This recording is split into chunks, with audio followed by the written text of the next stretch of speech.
If you're watching this video, you like spoilers. Well, everyone, we're doing the spoiler section for the Dragon Reborn, written by Robert Jordan, and this is more of a unconventional type of video. This is more of me just being very candidly. I don't really have a script for this. It's kind of my brain thoughts coming out onto the screen. Brain thoughts. That's a term. For me, what I liked about this book is kind of how, I know in my regular review I said that Rand takes a back seat. I kind of like that a little bit.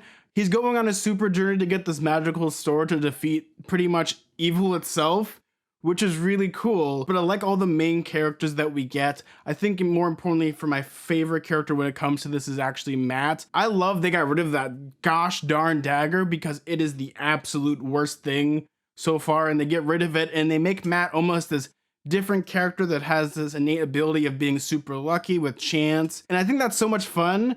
I'm just imagining while I was reading this book and him being super lucky. I kept thinking of like a good like a casino heist movie or kind of one of those like high roller things where he would do so well in Vegas to the point of where they would beat him nearly to death because he's too lucky, even though I like how Robert Jordan goes out of his way to prove that it doesn't matter what type of dice or what he's doing, he's not really cheating, he's just super duper lucky. And I kind of like that that's kind of his innate ability now, other than just being like this weird Gollum slash Smeagol like character with this dagger and him slowly wasting away, which I don't really like. But now that they got rid of that, and I hope that dagger goes down a well for all I care, because I think Matt in this is so much fun because he's almost this different character where he's changed, because in the first book he's more of the trickster type of character, but here it's a little different because now he's altered and changed and aged in a way where he isn't as jokey, but also at the exact same time, that's what makes him interesting,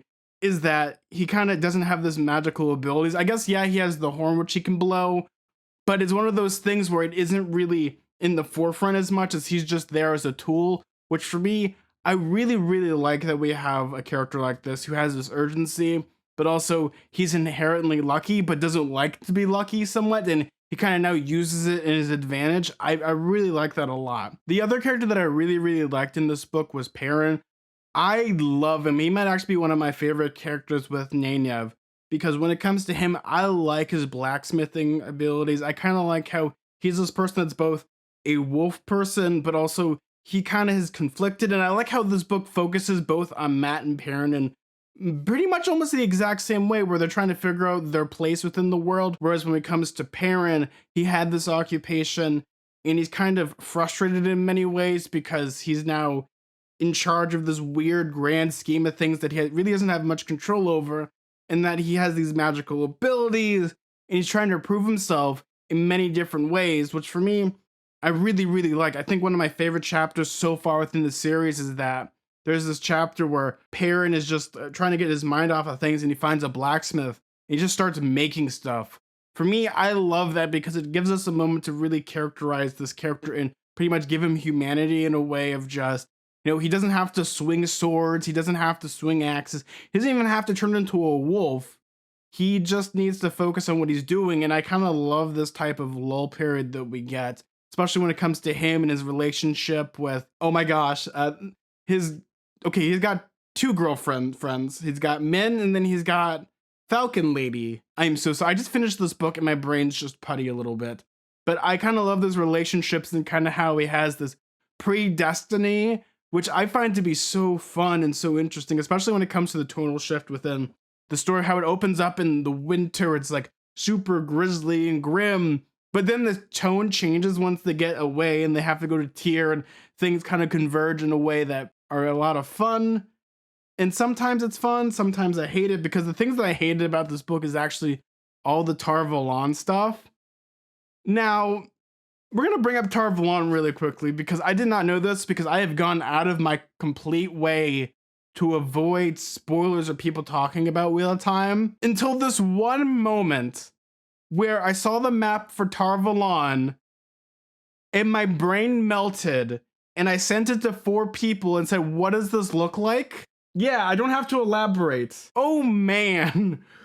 Woo! Yeah, I didn't like the Tar Valon stuff all that much, and not because of that picture right there. It was bad because all the people doing the investigation about the Black Aja are the absolute worst when it comes to kind of being secretive within a global conspiracy, because they talk about stuff out in the open. I mean, it's fun when they do their investigation stuff, but when they're talking and kind of getting paranoid, it falls apart really, really, really quickly. What makes it kind of bad is kind of like that obvious nature to it. I mean, it's fun that they're going after Leandrin in this way and they're looking for the Black Aja, and that stuff is fun. But then the whole destination with them isn't all that much, especially when it comes to the, the Armelin seeds and kind of just Tarvalon and kind of their treatment of Matt. And it's like, it's obvious that what they're doing, it's either super evil because they want to control everything, or they're the world's dumbest people that have super magical powers, and they're kind of in a way where it's just like, we're just gonna keep all this magical stuff and we hope that there aren't any evil people of evil within our organization who can just grab these magical artifacts and skadoosh. I feel like in my brain of brains, the Amelin is a Black Aja because no one handles stuff like this without consequences. Like, oh, we have to, these people over here, we're gonna send them off on a quest with the super almost, what's the best way to put this? Like diplomatic immunity in many ways with like, their papers and all this stuff, and they don't expect, like, it's like, okay, we're gonna find these people, but there's 13 of them and there's 3 of us. Something's gonna happen. And I think the Amelin's a Black Aja too, and it just, how they handle their affairs is really, really, really dumb. This is almost turning into like the Bene Gesserit. I can see a lot of Dune parallels, especially within this book, because we get things like the Aiel, which are almost like the Fremen. They even say like kind of when someone dies or they say goodbye, they say almost a lot of the same things that the Fremen say regarding shade and water, especially water. So I'm seeing that, Robert Jordan did take some inspirations from Dune in many ways, especially when it comes to the, Aes Sedai, because it's plans within plans. We just have to wait to see what's going to happen. I think because a lot of it has to do with everything has to play out, because there's almost like this destiny or pretty much predetermination in many ways, and it can be fun, it can be bad, but I think when it comes to this book, it's more of just the journey and just everyone converging, and they're all having the very similar experience of getting lost in the woods, going on a boat, going to Tyr, and kind of going on an adventure in that way. I should talk about the ending of this book, because I felt the ending of this book is so anticlimactic, especially with Rand, because when it comes to this book, Rand does nothing except complain and have bad dreams and causes other people to have bad dreams, and he gets a magical sword and defeats Beelzemon, who isn't really a super evil dude. I guess that's like the big twist at the end. He's just some guy. At the same time, what I was missing is that you have like those moments, because I'm thinking about this before that, you have that big twist, is that Beelzemon is really lame. It's like he runs away. I was just imagining like Darth Vader just like, get away from me, no! I just think it's funny, and he has this magical sword, which is really cool. Also, the stuff within the stone is a lot of fun, especially when it comes to Tyr, but it goes, like, the huge climax of this isn't a super big battle, which is different, I'll give it that, but it also doesn't feel super epic, and I'm just imagining, you put yourself in the shoes of someone that, when this book was first released, and you read this, and you're just like, huh, that's an ending. It's the equivalent of Indy shooting the guy with the sword, because that's what it kind of feels like. It's anticlimactic. And the way this book kind of ends is, everything's like converging and all the people are being rescued. And it seems more personal. It seems almost like this would have been the opening of the first book, and you would have moved the giant big battle with Rand as like a kaiju in the second book, and then the third book you'd have the horn being blown and have like the army of the dead come out. This just seems very personal and anticlimactic in a way of just, yeah, he defeats the villain, but he defeats him in like a page or two. And obviously, now that the books are all finished and there's a giant amount of them, me as like kind of like, okay, this isn't the end, there isn't gonna be a super big thing, because I can look at my bookshelf and know there's more books, so there's gonna be a twist. And I mean, the twist was fun, but also at the exact same time, it felt obvious that the evil Lord of Evil Darkness wouldn't be defeated, and that's just something that I noticed. And it's fun to have that stuff, and you have like everything's being expanded upon, especially now we're kind of seeing the Aiel, they're coming out. there's war. I think, again, this is like Robert Jordan. He's really digging deep now into how war is terrible and how war doesn't just affect one nation, it can affect the entire world in many ways, especially when it comes to prices for anything and how people just get completely destroyed and kind of how economics can change and shift and how you can have the perspective of a farm boy or someone that's like a just middle of nowhere, like doesn't understand the concept of supply and demand, or just how a war is just a giant machine that eats up anything and destroys economics, politics, and all these things. And I can really much see the Vietnam cynicism and nihilism for someone that experienced Vietnam, because that was truly horrifying, is in this. And Robert Jordan's really showing how war isn't cool in a way that actually makes sense, and it isn't glorifying war in a way much like how George R. R. Martin doesn't glorify war in many ways.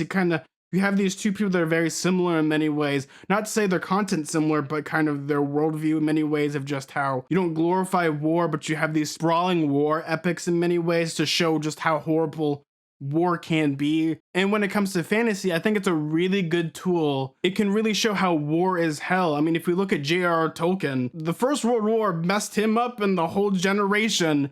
And he writes The Lord of the Rings and The Hobbit. He kind of adds a lot of that stuff. I always remember like when he would like go on walks, people would be annoyed because, Tolkien would like sit and look at the flowers and smell them and pretty much just identify them. People are like, why are you doing that? You jump back to about 1914. This guy no one's seen a plant in a very long time, and everyone's dying, and it's just, the whistle blows and you go down the trench and you ain't seeing those flowers anytime soon, especially when you have to put your gas mask on.